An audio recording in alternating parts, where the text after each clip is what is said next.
Friends, இன்றைக்கி நம்ம முருங்கைக்கீரை அடை செய்ய போகிறோம். அது எப்படி செய்யலான்னு பார்க்கலாம். முதல்ல அது செய்ய தேவையான பொருட்கள்: இட்லி அரிசி 200 கிராம், பச்சரிசி 100 கிராம், கடலைப்பருப்பு 100 கிராம், துவரம்பருப்பு 100 கிராம், சிறுபருப்பு 100 கிராம், தேங்காய் 1 முறி துருவியது, மிளகாத்தல் 10, பச்சை மிளகாய் 7, பெருங்காயம் 1 டீஸ்பூன், முருங்கைக்கீரை 2 கைப்பிடி, பெரிய வெங்காயம் 2, கேரட் 2 துருவியது, கருவேப்பிலை தேவையான அளவு, உப்பு 3 டீஸ்பூன், நல்லெண்ணெய் தேவையான அளவு. இப்போ நம்ம எப்படி செய்யலான்னு பார்க்கலாம்.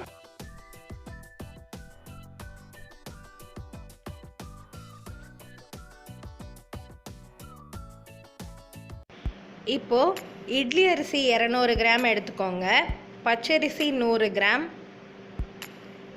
கடலைப்பருப்பு 100 கிராம், துவரம்பருப்பு 100 கிராம், சிறுபருப்பு 100 கிராம் எடுத்துட்டு 2 மணி நேரம் தண்ணியில் நல்லா ஊற வச்சுட்டு மிக்சியில் போட்டோ இல்லை கிரைண்டரில் போட்டோ அரைக்கிறதுக்கு முன்னாடி 3 வாட்டி நல்லா கழுவி வச்சுக்கோங்க. தேங்காய் 1 முறி எடுத்து துருவி வச்சுக்கோங்க.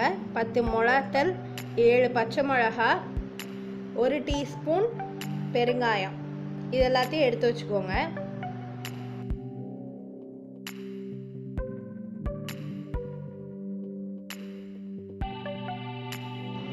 இப்போ நம்ம பார்த்த இன்க்ரீடியன்ட்ஸ் எல்லாம் மிக்சிலேயோ கிரைண்டர்லேயோ போட்டுக்கோங்க.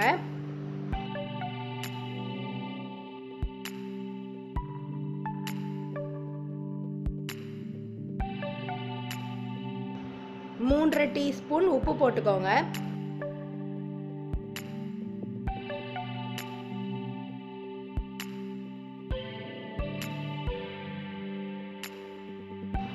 தேவையான அளவுக்கு தண்ணி ஊற்றி இந்த மாதிரி நல்லா பிறுபிறுன்னு அரைச்சி எடுத்து வச்சுக்கோங்க. கன்சிஸ்டன்சி பார்க்க இப்படி தான் இருக்கணும்.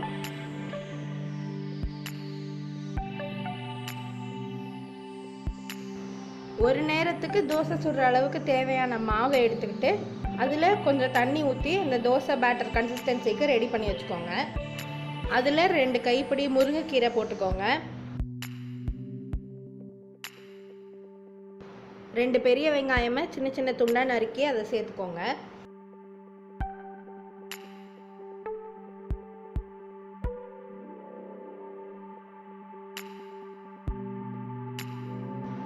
ரெண்டு கேரட்டை துருவி அதை இதில் சேர்த்துக்கோங்க. கொஞ்சம் கருவேப்பிலை சேர்த்துக்கோங்க. சேர்த்துட்டு நல்லா மிக்ஸ் பண்ணிக்கோங்க. மொத்த மாவுலேயும் வெங்காயம் போட்டு மற்ற இன்க்ரீடியன்ஸ் எல்லாம் போட்டிங்கன்னா நாளைக்கு செய்யும் போது அது புளிச்சிரும். அதனால அப்பப்போ நீங்கள் ஒரு நேரத்துக்கு எவ்வளோ மாவு எடுத்து செய்கிறீங்களோ அதில் மட்டும் அப்பப்போ இந்த இன்க்ரீடியன்ஸை சேர்த்து செஞ்சுக்கோங்க. ஒரு தோசைக்கல் எடுத்து எண்ணெய் தடவிக்கோங்க.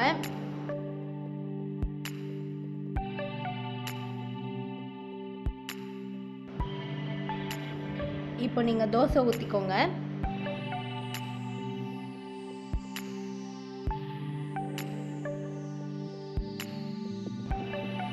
தோசை ஊற்றிட்டு நடுவில் ஒரு சின்ன ஓட்டை போட்டுக்கோங்க.